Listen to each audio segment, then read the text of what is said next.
भाई जो गुरु वचन पे डट गए, कट गए फंद 84 के। बल्कि बच्चों की बात ना समझना इसको। मैं कोई रूम बाट नहीं हूं, व्रत की थोक मिलोता हूं, कति काटे की बात कह रहा हूं। लेकिन इसको हल्के में लोगे तो फिर दुरुक्ति शुरू हो जाएगी, ये चक्कर फिर शुरू हो जाएगा। ये अरट का कुआ लोई या गलबंदा है सब कोई, कीड़ी कुंदर और अवतारा हर हट डोर बंधे की बात।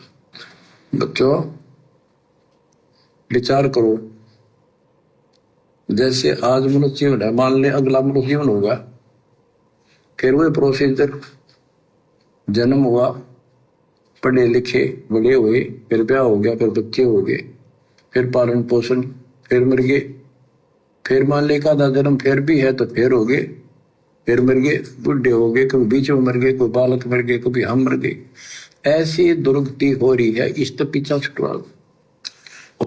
हमारी दुर्गति तो हो रही है, इस जन्म में भी हमारी दुर्गति थी। जैसे आज हम भगवान की शरण में आए हैं, ऐसे हम पहले 650 साल पहले भी इनकी शरण में आए थे। तो गुरुदेव कह रहे अगर तुम आज भी रह गए ना तो फिर ये दुर्गति शुरू हो जाएगी। मान लो तुम्हें 2-4 लगातार मनुष्य जन्म मिल गए, उन जन्मों में फिर तुम क्या करोगे? संसार तो वही है, काल का लोक तो वही है, वही संसार है, वही दुनिया वाले हैं, वही उल्टे काम धंधे हैं। जब तक तुम्हें फिर से परमात्मा नहीं मिलेगा तुम उल्टे ही उल्टे काम करोगे। भाई 650 साल पहले भगवान मिला था ना, और इस समय भगवान ने हमें मनुष्य जन्म देना था परमात्मा की हम नजरों में, और उन्होंने हमें यह मनुष्य जन्म दिया। और परमात्मा को तो मालूम था कि मैंने वापस इनको कलयुग की पिछली पीढ़ी में फिर से अपनी शरण में लेना है। तो वर्तमान में हमारा मनुष्य जन्म हो गया, हम धीरे धीरे हम बड़े होने लगे। लेकिन हमें तो इस बात का नहीं पता था ना कि हम पहले कभी भगवान की शरण में थे। भाई कोई सतलोक भी है, कोई सतगुरु भी है, हमें तो कुछ पता नहीं था।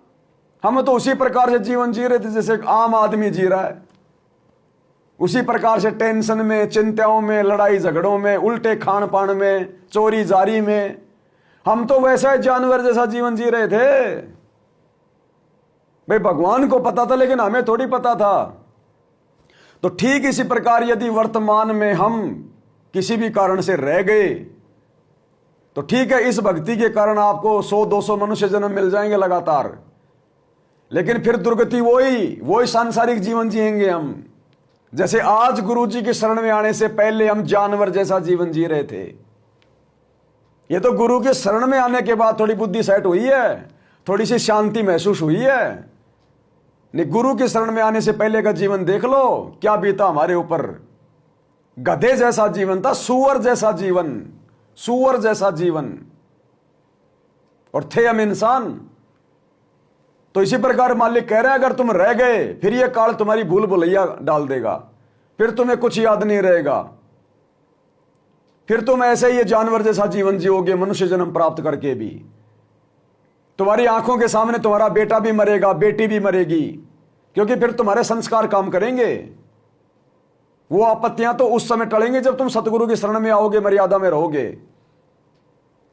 बिना सतगुरु की शरण और मर्यादा के तो फिर भले तुम कितनी बार पहले परमात्मा की शरण में आ चुके हो, लेकिन संस्कार मिलेगा। संस्कार, तुम्हारा एक्सीडेंट भी होगा, तुम्हारा पैर भी कटेगा, लड़ाई झगड़े में होगा, तुम्हारी कोई आंख फोड़ेगा, तुम्हारे ऊपर लाभ हानि भी होगी, तुम्हें तकलीफ भी होगी, दुख भी होगा।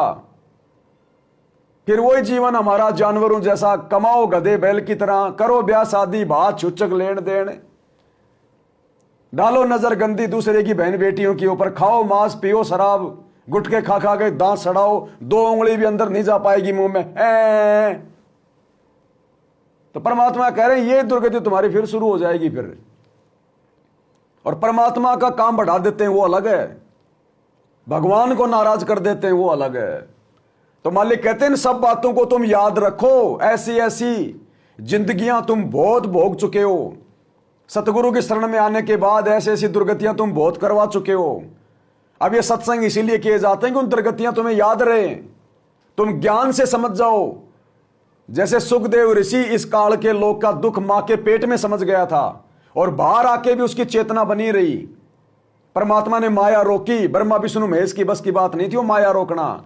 ये सतगुरु रामपाल जी भगवान ने रोकी वो माया थोड़े समय के लिए, उस सुखदेव ऋषि को वो याद दिलाने के लिए, ताकि आज गुरुजी हमारे लिए सत्संग कर सकें, हमें काल के दुखों के बारे में समझा सकें।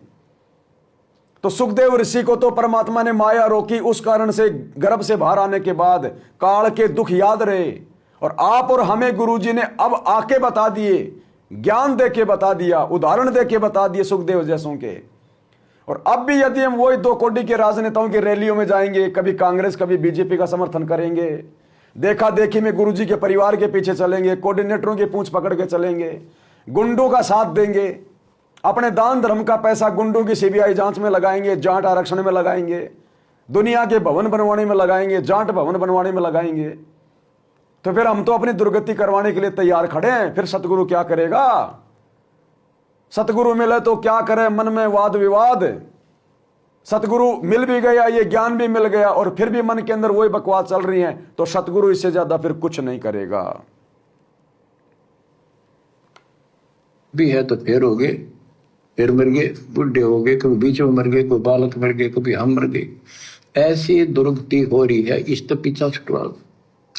और वो अब समय आ गया है बच्चों, परमात्मा के प्रति दृढ़ता से लगो। कबीर साहब कहते हैं, नाम सुमर ले सुकर्म कर ले, कौन जाने कल की खबर नहीं पल की। नाम सुमर ले सुकर्म कर ले।